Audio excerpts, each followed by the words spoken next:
ఈ రోజు నంద్యాల పార్లమెంట్ అభ్యర్థి అయినటువంటి శబరి గారు ఒక సామాన్య కార్యకర్త.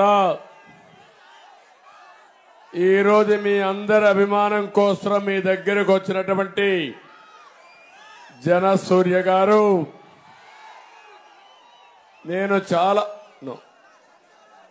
నేను చాలా సార్లు నందికొట్కూరుకు వచ్చాను కానీ ఇది నందికొట్కూరా లేకపోతే సముద్రం పొంగి ఇక్కడికి వచ్చిందా అర్థం కావడం లేదు. జనమే జనం, ప్రభంజనం, ఎటు చూసినా జనాలే. ఈ ఉత్సాహం చూసిన తర్వాత ఎవడైనా నిలబడగడతాడా తమ్ముళ్ళు? మిమ్మల్ని అడుగుతున్నా. నిలిస్తే డిపాజిట్లు వస్తాయా అని మిమ్మల్ని అడుగుతున్నా.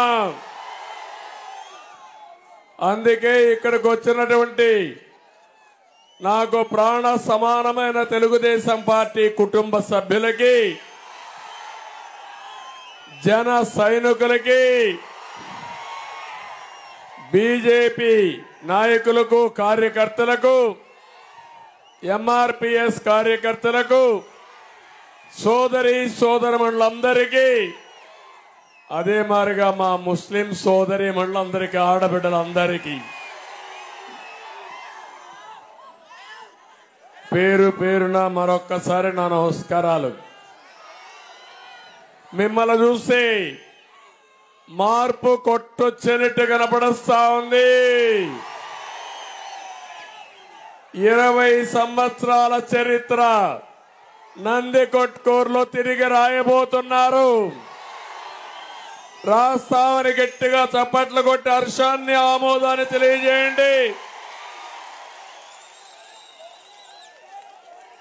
ఇది ఒక రిజర్వ్ నియోజకవర్గం. మీరు కొట్టే దెబ్బకి వైఎస్ఆర్ గుండె పగలాలి. ఇంకో పక్క ఇక్కడ స్పష్టంగా కనపడుస్తా ఉంది, అందరిలో తిరుగుబాటు వచ్చింది. ఎస్సీస్ లో ఎక్కువ తిరుగుబాటు వచ్చింది.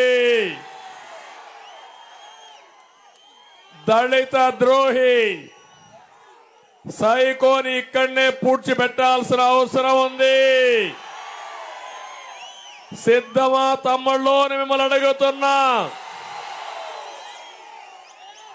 అందుకని ఒక కొత్త చరిత్ర రాయడానికి ఈ నందికొట్కూరే ప్రారంభం అని చెప్పి కూడా నేను మీకు తెలియజేస్తున్నా.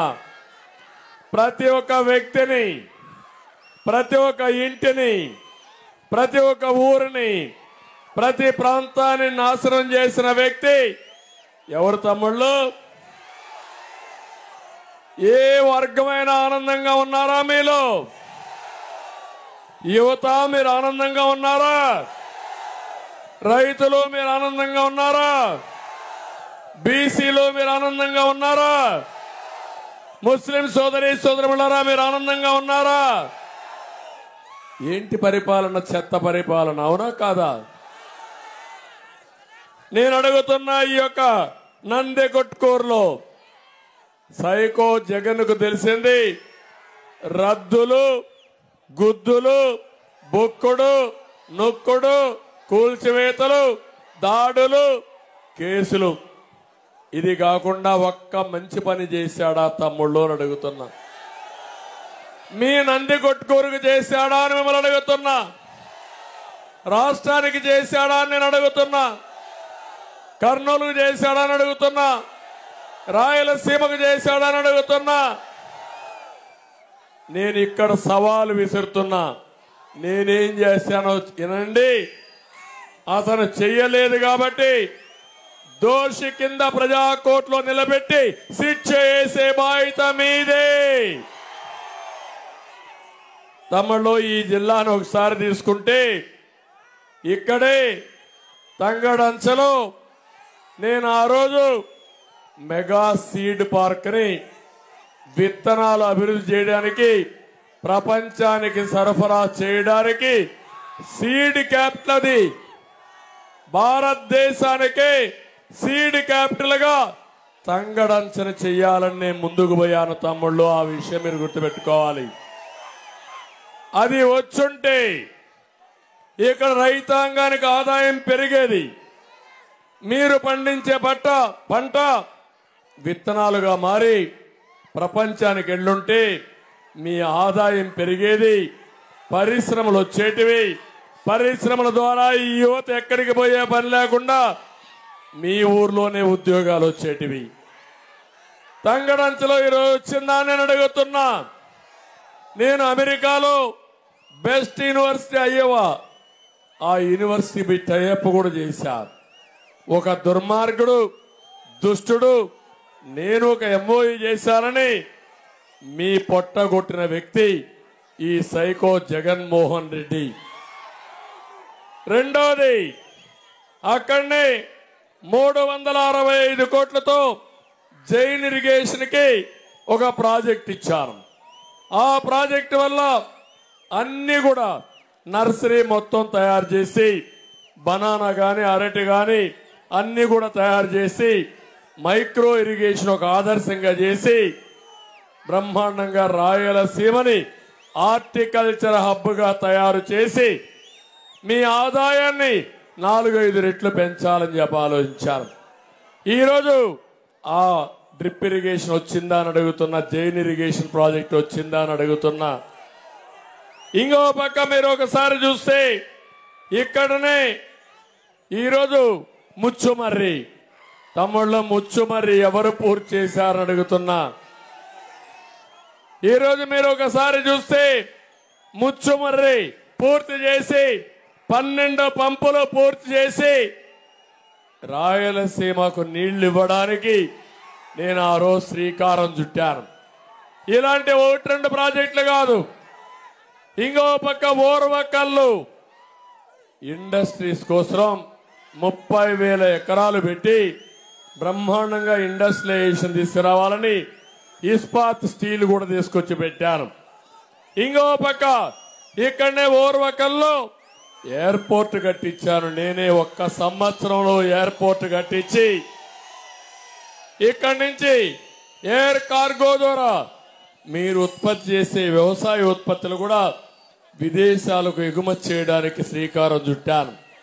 ఇంకో పక్క సోలార్ పార్క్ చూశారు. దేశంలోనే కాదు, ఆ రోజుట్లో ఏషియాలోనే అతిపెద్ద సోలార్ పార్క్ కూడా తీసుకొచ్చారు. సోలార్ పార్క్ ద్వారా ఎండుంటే కరెంట్ వస్తుంది, సాయంత్రం అయితే కరెంట్ ఉండదు. దీనికి కావలసినట్టు విండ్ మిల్స్ పెట్టించాను. అదే కాకుండా పంప్డ్ ఎనర్జీ అని నీళ్లు పైకి లిఫ్ట్ చేసి పీక్ లోడ్ ఫ్యాక్టర్ బ్యాలెన్స్ చేయడానికి 24 గంటలు కరెంట్ రావడానికి పంప్డ్ ఎనర్జీకి శ్రీకారం చుట్టాను. నేను అడుగుతున్నా, ఇవన్నీ ఉన్నాయా తమ్ముళ్ళు అని మిమ్మల్ని అడుగుతున్నా. ఇవన్నీ కానొచ్చుంటే హైదరాబాద్కి కర్నూలు, నందికొట్కూరు ఒక సెటిలైట్ టౌన్షిప్ గా తయారయ్యేది. ఈ పిల్లలకు ఉద్యోగాలు వచ్చేటివి. ఈరోజు ఇలాంటి రాయలసీమ ద్రోహిని, నందికొట్కూరుకు అన్యాయం చేసిన వ్యక్తిని క్షమిస్తారా మీరు మిమ్మల్ని అడుగుతున్నా. ఇంకా మీకేమైనా ఆశలున్నాయా అని మిమ్మల్ని అడుగుతున్నా. ఈ యొక్క జగన్ మీరు చూస్తే ఒక సైకో, ఒక అహంకారి, ఒక విధ్వంసకారుడు, ఒక దోపిడీదారుడు. అతను తయారై ఊరుకొక సైకోని తయారు చేశాడు. ఇక్కడ కూడా ఇంకొక సైకో, పిల్ల సైకో ఒకడు తయారయ్యాడు. నేను అడుగుతున్నా, ఒక ముఖ్యమంత్రి ఎన్నికల్లో ఓట్లు వేయించుకోవడం కాదు, ఎన్నికల్లో తిరిగాడా లేదా మీ దగ్గరికి? తల మీద చేయి పెట్టాడా లేదా? బుగ్గలు నిమిరాడా లేదా? ముద్దులు పెట్టాడా లేదా? ఎన్నికైన తర్వాత పరదాలు కట్టుకొని తిరుగుతూ గుద్దుడే గుద్దుడు, పిడిగుద్దులు. అవునా కాదా అని మిమ్మల్ని అడుగుతున్నా. ఇలాంటి వ్యక్తి ముఖ్యమంత్రికి అర్హత ఉందా అని మిమ్మల్ని అడుగుతున్నా. మీ జీవితాలను నాశనం చేశాడా లేదా అని మిమ్మల్ని అడుగుతున్నా. పరిపాలన చేత కాదు. నేను అడుగుతున్నా, మీరేం చేశారంటే డ్రైవింగ్ చేత కాని వాడికి డ్రైవర్గా ఇచ్చేశారు. అతను మామూలుగా డ్రైవింగ్ కాదు, రివర్స్ డ్రైవింగ్ పెట్టాడు.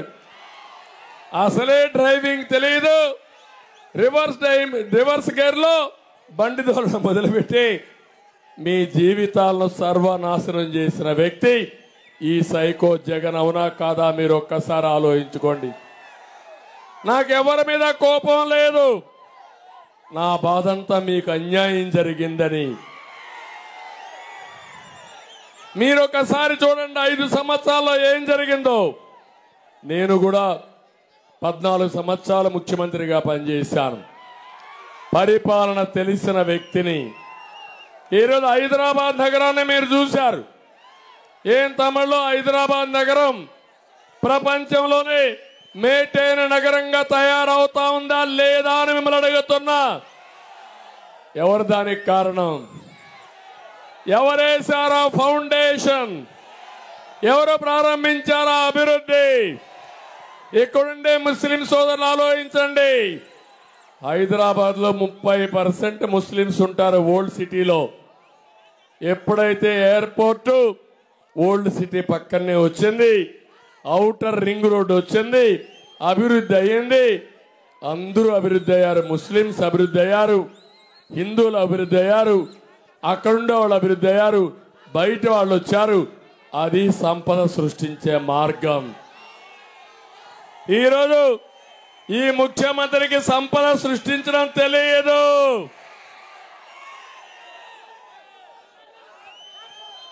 సంపద సృష్టించకుండా మీకు 10 రూపాయలు ఇస్తాడు, 100 రూపాయలు పనులేస్తాడు, 1000 రూపాయలు దోచేస్తాడు. ఒక దోపిడీ దొంగ మీకు అవసరమా అని అడుగుతున్నా. మాట్లాడితే బటన్ నొక్కానంటాడు. నువ్వు బటన్ నొక్కిందెంత, బొక్కిందెంత, నువ్వు దోచేసిందెంత సమాధానం చెప్పమని అడుగుతున్నా. ఈ నంది కొట్కూరులో తమిళలో మీరు ఒకసారి ఆలోచించండి. బటన్ నొక్కడానికి ముఖ్యమంత్రి అవసరం లేదు. రాయలసీమని హార్టికల్చర్ హబ్గా తయారు చేయాలంటే ఒక విజన్ ఉండాలా. మీ ఆస్తులు పెంచాలా, మీ ఆదాయాన్ని పెంచాలా. అది జరగాలంటే నీళ్లు ఇవ్వాలా. ఇక్కడ మీరు చూడండి, ఇక్కడ ఏదైతే నీళ్లు వస్తాయో ముచ్చుమరి నుంచి, శ్రీశైలం నుంచి, హంద్రినివా మల్యాల నుంచి ఈ నీళ్లు నా కుప్పం నియోజకవర్గానికి కూడా వస్తాయి తమ్ముళ్ళు. ఆ విషయం మీరు గుర్తుపెట్టుకోండి. బనక చెర్ల బ్యాలెన్సింగ్ రిజర్వాయర్, ఇది రాయలసీమకు గుండెకాయ. అలాంటి గుండెకాయ అన్ని ఇక్కడే వస్తాయి. నగిరి గాలేరు ఇక్కడి నుంచే ప్రారంభమవుతుంది, హంద్రినివా ఇక్కడి నుంచి వెళ్తుంది, కేసీ కెనాల్ వెళ్తుంది, తెలుగు గంగ వెళ్తుంది. కానీ మీకు మాత్రం నీళ్లు లేవు. అదే నా ఆవేదన. ఇక్కడ ఒక విషయం చెప్పాలి. శివానంద రెడ్డి గారు ఎంతైతే పట్టుదలగా ఉన్నారో, ఒకప్పుడు బైరెడ్డి కూడా ఇదే మరిగా పోరాడాడు. ఇప్పుడు 2 నాయకులు వచ్చారు మీకు. ఆయన కుమార్తె శబరి, తండ్రికి తగ్గ బిడ్డ. చూశాను. ఈరోజు నాకు ఒక బాధ్యత ఉంది. శివానంద రెడ్డి గారికి న్యాయం చేయాలి, జనసూర్యుని గెలిపించుకోవాలి. థంపింగ్ మెజారిటీతో ఒక ఆడబిడ్డ, నంది కొట్కూరు ఆడపడుచు ఢిల్లీ పార్లమెంటుకు పంపించాలి. ఇక్కడ 2 ఉన్నాయి. ఒక ఎంపీ, ఒక ఎమ్మెల్యే, ఇద్దరిని పంపిస్తే తమిళలో మీ పనులు కూడా చాలా సులభం అయిపోతాయి. ఇప్పుడే అన్నాడు శివానందరెడ్డి గారు ఒక మాట. మీరు ఎన్ని వేల మెజారిటీ ఓట్లు వస్తే ఇంటూ 3 ఎకరాలకు నీళ్లు సిద్ధమా అని అడుగుతున్నా. రెడీగా ఉన్నారా అని అడుగుతున్నా. మీకు అభివృద్ధి కావాలన్నా మోసకారి మాటలు కావాలని అడుగుతున్నా. అభివృద్ధి కావాలంటే గట్టిగా చెప్పండి కావాలి అని. నా ఆలోచన ఎప్పుడు కూడా అభివృద్ధి జరగాలి, సంపద సృష్టించాలి, ఆదాయాన్ని పెంచాలి. పెంచిన ఆదాయం ఈ సంక్షేమ కార్యక్రమాల ద్వారా ఈ పేదవాళ్లకు పెంచాలి. అదే నా అభిమతం, అదే నా యొక్క బ్రాండ్ అని కూడా మీ అందరికీ తెలియజేస్తున్నా. ఈరోజు మీరు చూడండి, ఇక్కడ హార్టికల్చర్ గాని బాగా వచ్చుంటే నేను ఆ రోజు 90% సబ్సిడీ ఇచ్చి మీ అందరికీ 10 లక్షల ఎకరాలకి హార్టికల్చర్ కోసం డ్రిప్ ఇరిగేషన్ ఇచ్చాను. అది కానీ పూర్తయి ఉంటే ఇంకా బాగా వచ్చుంటే ప్రపంచానికి ఇక్కడ నుంచి అన్ని కూడా హార్టికల్చర్ అంతా అంటే పండ్లు కానీ కూరగాయలు కానీ ఇవన్నీ సరఫరా చేసేవాళ్ళం. 4,000 కోట్లతో ట్రాక్టర్లు ఇచ్చాను, వ్యవసాయ పనిముట్లు ఇచ్చాను, ఆధునీకరణతో ముందుకు పోయాం. అది పరిపాలన అంటే. అదే మాదిరిగా పాడి రైతులకు గోకుల కోసం, పశువుల కోసం షెడ్లు కూడా నిర్మాణం చేసిన పార్టీ తెలుగుదేశం పార్టీ. ఈరోజు వీళ్ళు మాట్లాడుతూ ఉంటే ఒక మాట మాట్లాడుతున్నాడు, నేనేదో ఆయనకు శత్రువు అంట. ఈ సైకోకు నేను శత్రువు కాదు, నువ్వు రాష్ట్ర ద్రోహివి. రాష్ట్ర ద్రోహి ఈ ప్రజలకు అన్యాయం చేసిన వాళ్ళని చిత్తుగా ఓడించి ఇంటికి పంపిస్తే తప్ప మోక్షం లేదు. దానికోసం రాజీ లేని పోరాటం చేస్తున్నాను. నేను చేసేది రాజకీయ యుద్ధం, కురుక్షేత్ర యుద్ధం, ధర్మాన్ని కాపాడే యుద్ధం. సిద్ధమా తమ్ముళ్ళు మీరందరూ అడుగుతున్నా. ఇంకో పక్క ఒక విషయం మీ అందరికీ స్పష్టంగా చెప్పాలి. ఈరోజు మేము కూటమిగా మీ ముందుకు వచ్చాం.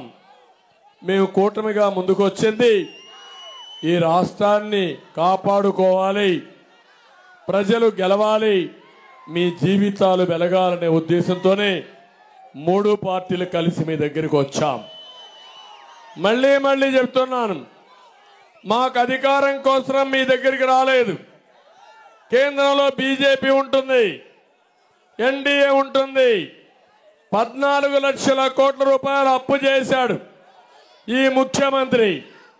ఈరోజు ఒక విషయం చూడండి, కనీసం 5 సంవత్సరాల తర్వాత నేను ఏమీ చేయలేనని చేతులెత్తేసిన దుర్మార్గుడు ఈ ముఖ్యమంత్రి సైకో. మీరు ఒక విషయం గుర్తుపెట్టుకోవాలి. మీరు నిన్న చూశారు, ఆయన ఎన్నికల మేనిఫెస్టో వెలవెలబోయింది, ఏమీ లేదు. 5 ఏళ్లకు ముందే చెప్పాడో అదే మాట్లాడుతున్నాడు. నేను చెప్తున్నా, నాకు ఒక ధైర్యం ఉంది, చేసే నమ్మకం ఉంది, దమ్ము ఉంది. మళ్ళీ పనులు చేస్తా, ఆదాయాన్ని పెంచుతా, నేను ఇచ్చిన కార్యక్రమాలన్నీ పూర్తి చేసే బాధ్యత నాదని మీ అందరికీ హామీ ఇస్తున్నా. మీ అందరికి ఆశలున్నాయా లేదా? కోరికలున్నాయా లేదా? కోరికలను సాధించుకోవాలా లేదా? అంటే మనం అందరం కోరికలు చంపుకొని ఈ సైకోకి బానిసలుగా ఉండాలంటే అది సాధ్యమా తమ్ముళ్ళు అని మిమ్మల్ని అందరిని అడుగుతున్నా. ఇది న్యాయమా అని మిమ్మల్ని అడుగుతున్నా. సాగుని బ్రతికించుకోవాలి, రైతును రాజు చేయాలి. అందుకే అన్నదాత కార్యక్రమాన్ని తీసుకొచ్చాం. 20,000 రూపాయల ఆర్థిక సహాయం చేసి మళ్ళీ రైతు సబ్సిడీస్ అన్ని ఇచ్చి రైతును బతికించే కార్యక్రమానికి శ్రీకారం చుడతాం. తమలో ఇక్కడ ఉన్నారు, మా ఆడబిడ్డలు అందరూ ఉన్నారు. ఏమమ్మా మీరే చెప్పండి, మీ ఆదాయం పెరిగిందా అని అడుగుతున్నా, ఖర్చులు పెరిగాయా లేదా అని అడుగుతున్నా, ఎవరైనా సరే మీ జీవన ప్రమాణాలు బాగున్నాయని అడుగుతున్నా. 2014 కంటే ఈరోజు మీ జీవన ప్రమాణాలు మెరుగైనాయా అని అడుగుతున్నా. మిమ్మల్ని అందరూ అప్పుల పాలయ్యారా లేదని అడుగుతున్నా. ఏం తమ్ముళ్ళు, ఇప్పుడే మా తమ్ముడు తీసుకొచ్చాడు 1/4 బాటిల్ మందు బాబు. ఏంటి అన్యాయం? 60 రూపాయలు క్వార్టర్ బాటిల్, అవునా కాదా? ఇప్పుడు ఎంతది? 200 రూపాయలు, అవునా కాదా? నాసిరకం, అవునా కాదా? ఇక్కడ పిల్ల సైకో తెలంగాణ నుంచి మద్యం చేస్తున్నాడా లేదా? డోర్ డెలివరీ ఇస్తున్నాడా లేదా? అంటే ఏమనుకుంటున్నారు మీరు? అంటే ఈ పేదవాళ్ళని సర్వనాశనం చేసి నాసిరకం మద్యం ఇచ్చి జలగమారిగా మీ రక్తాన్ని తాగి మిమ్మల్ని అనారోగ్యం పాలు చేసి ఆడబిడ్డల తాళిబొట్టు తెంచేసిన దుర్మార్గుడు ఈ సైకో అని చెప్పి నేను మీకు తెలియజేస్తున్నా. అది నా బాధ, అదే నా కోపం. ఈరోజు మాట్లాడుతున్నారు, ఏం తమిళలో హత్యా రాజకీయాలు నేను ఎప్పుడన్నా చేశానా అని మిమ్మల్ని అడుగుతున్నా. నాకు తెలుసా అని మిమ్మల్ని అడుగుతున్నా. రాయలసీమలో ముఠాలు అణిచివేసిన నాయకుడు నేనే, అవునా కాదా అని అడుగుతున్నా. హైదరాబాద్ లో మత సామరస్యాన్ని కాపాడింది నేనే. మత విద్వేషాలు కంట్రోల్ చేసిన పార్టీ, తీవ్రవాదుల పైన పోరాడిన పార్టీ, రౌడీలనే వాళ్ళు లేకుండా చేసిన పార్టీ. ఇప్పుడు రాజకీయ రౌడీలు తయారయ్యారు, ఊరికొక సైకో తయారయ్యాడు. నేను ఒకటే నందుకొట్టుకూరులో మీకు హామీ ఇస్తున్నా, మళ్ళీ వస్తానే రాజకీయ రౌడీల్ని తుంగలో దొక్కేసే బాధ్యత నాదని మీ అందరికీ హామీ ఇస్తున్నా. రాజకీయం అంటే సేవాభావం, ప్రజలకు అండగా ఉండడం, ప్రజల్ని అణగదొక్కడం కాదు. కబద్దార్, జాగ్రత్తగా ఉండండి. ఎక్కడ దాంకున్నా మిమ్మల్ని పట్టకొచ్చి ప్రజాకోర్టులో శిక్షించే బాధ్యత నాదని మరొక్కసారి హెచ్చరిస్తున్నా. తమ్ముడు, ఇప్పుడు చెప్పండి మీరంతా, ఒక పక్క మద్యం రేట్లు పెంచాడు, పెద్ద ఎత్తున లూటీ చేశాడా లేదా? ఇంకో పక్క ఇసుక, మీ రివర్లో ఇసుక దొరుకుతుందా లేదా? మీకు అందుబాటులో ఉందా? ఒకప్పుడు 1000 రూపాయలు ఒక ట్రాక్టర్, ఇప్పుడు ఎంత? 5000. ఈ ఊరు ఇసుక ఈ ఊర్లో దొరకదు, హైదరాబాద్ లో దొరుకుతుంది, బెంగళూరు దొరుకుతుంది, అవునా కాదా? అంటే ఎంత దుర్మార్గం అంటే, మన ఊరు ఇసుక, మన ఇంటి ముందు నుండే ఇసుక మనం వాడుకోవడానికి వీల్లేదు. ఈ దొంగలు దోచుకొని భవన నిర్మాణ కార్మికుల్ని పూర్తిగా నాశనం చేసిన వ్యక్తులు వీళ్ళని చెప్పి నేను మీకు తెలియజేస్తున్నా. నేను అడుగుతున్నా, కరెంటు ఛార్జీలు పెరిగాయా లేదా అని అడుగుతున్నా, పెంచాడా లేదని అడుగుతున్నా, నేను పెంచానా అని అడుగుతున్నా మిమ్మల్ని. ఎప్పుడు కూడా కరెంటు విషయంలో రిఫార్మ్స్ తీసుకొచ్చింది నేనే. 99లో మిగులు కరెంటు సాధించింది నేనే. 2014లో మళ్ళీ చూస్తే 22 మిలియన్ యూనిట్లు కరెంటు కొడుతుంటే 4 నెలల్లో కరెంటు మిగులు సాధించిన పార్టీ తెలుగుదేశం పార్టీ. ఇప్పుడు ఒకటే మాట చెప్తున్నాను, నేను కరెంటు ఛార్జీలు పెంచకుండా మీకు అందుబాటులో ఉండే విధంగా కరెంటు తీసుకొచ్చే బాధ్యత మాదే. మీ ఊర్లోనే కరెంటు తయారు చేసుకోవచ్చు, మీ ఇంటి మీదనే కరెంటు తయారు చేసుకోవచ్చు, పక్కనే సోలార్ పార్క్ ఉంది, మీ పొలం దగ్గరనే మీరు కరెంటు తయారు చేసుకోవచ్చు, మీరు ఆ కరెంటు వాడుకోవచ్చు. మిగిలిన కరెంటు మాకు ఇవ్వచ్చు, ప్రభుత్వం కూడా కొనుగోలు చేసి డబ్బులు ఇస్తాం. అంటే వ్యవసాయం చేసుకుంటూనే, ఎంత మీ వ్యవసాయానికి కావాలన్నా వాడుకుంటూనే మిగులు కరెంటు మాకు ఇవ్వండి, డబ్బులు ఇస్తాం. కరెంటు చాలకపోతే మళ్ళా మీకు తిరిగి కరెంటు సప్లై చేసే బాధ్యత మాదని మీ అందరికీ హామీ ఇస్తున్నా. ఎప్పుడైనా అసలు ఆలోచనలు ఉండాలి, స్వార్థం ఉంటే కష్టం. నేను ఎప్పుడు కూడా మీలో మీకు న్యాయం జరగాలని ఆలోచిస్తా, వీళ్ళు మిమ్మల్ని దోపిడీ చేయాలని ఆలోచిస్తారు. కాబట్టి ఇలాంటి సమస్యలన్నీ వస్తాయి. చెత్త మీద పన్నేయడం, ఎక్కడ చూసినా భారీ ఎత్తున ఇవన్నీ పెరిగిపోయి ఈరోజు కామన్ మ్యాన్ బాగా సఫర్ అయ్యే పరిస్థితికి వచ్చాడు. మామూలుగా కాదు, అన్ని విధాలా ఇబ్బంది పెట్టారు. పెట్రోల్ డీజిల్ పెరిగింది, నిత్యావసర వస్తువులు పెరిగాయి, అన్ని విధాలుగా మీరు నష్టపోయారు. అందుకే ఒక సుపరిపాలన ద్వారా మళ్ళీ ఇవన్నీ నియంత్రణ చేసి మీకు మెరుగైన జీవన ప్రమాణాలు అందించే బాధ్యత మాదని మీ అందరికీ హామీ ఇస్తున్నా. తమిళలో ఉద్యోగాలు ఇప్పుడే నేను చెప్పాను. డిఎస్సి పెట్టాడా ఈ ముఖ్యమంత్రి? జాబ్ క్యాలెండర్ ఇచ్చాడా ముఖ్యమంత్రి? ఇక్కడే ఓర్వకల్లో ఒక పరిశ్రమ వచ్చిందా ఈ హయాంలో? తంగడంచబోయిందా లేదా? మళ్ళీ ఇవన్నీ రావాలంటే ఎవరు రావాలి? జాబు రావాలంటే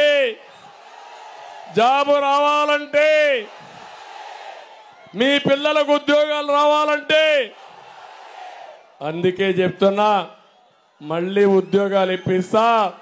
నేను వస్తే ఉద్యోగాలు పరిగెత్తా వస్తాయి. అది నా బ్రాండ్. హైదరాబాద్ లో చూశారు, 25 ఏళ్లకు మనం ప్రారంభించాను. ఒక హైటెక్ సిటీతో ప్రారంభించాను. బ్రిక్ బై బ్రిక్ డెవలప్ చేశాను. తర్వాత ఔటర్ రింగ్ రోడ్ వేసాను, ఎయిర్పోర్ట్ కట్టాం.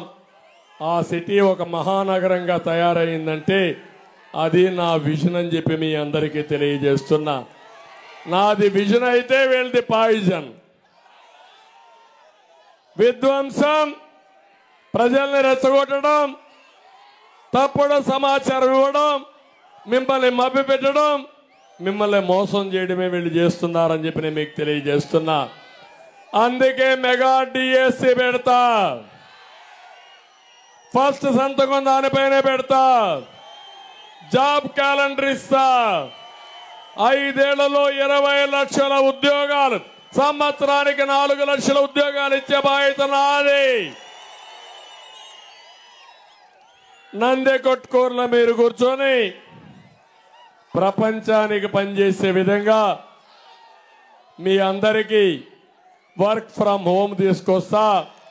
నందికొట్కూరులోనే ఒక టవర్ కట్టి అక్కడి నుంచి స్కిల్ డెవలప్మెంట్ చేసి వర్క్ స్టేషన్స్ క్రియేట్ చేసి ఉపాధి కల్పించే బాధ్యత నాది అని మీ అందరికీ హామీ ఇస్తున్నా.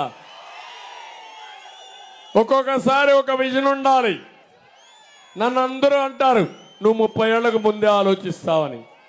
అదే నా ప్రత్యేకత. 30 ఏళ్లకు మన ప్రపంచంలో ఏం జరుగుతుందో అది చెప్పడం నా ప్రత్యేకత.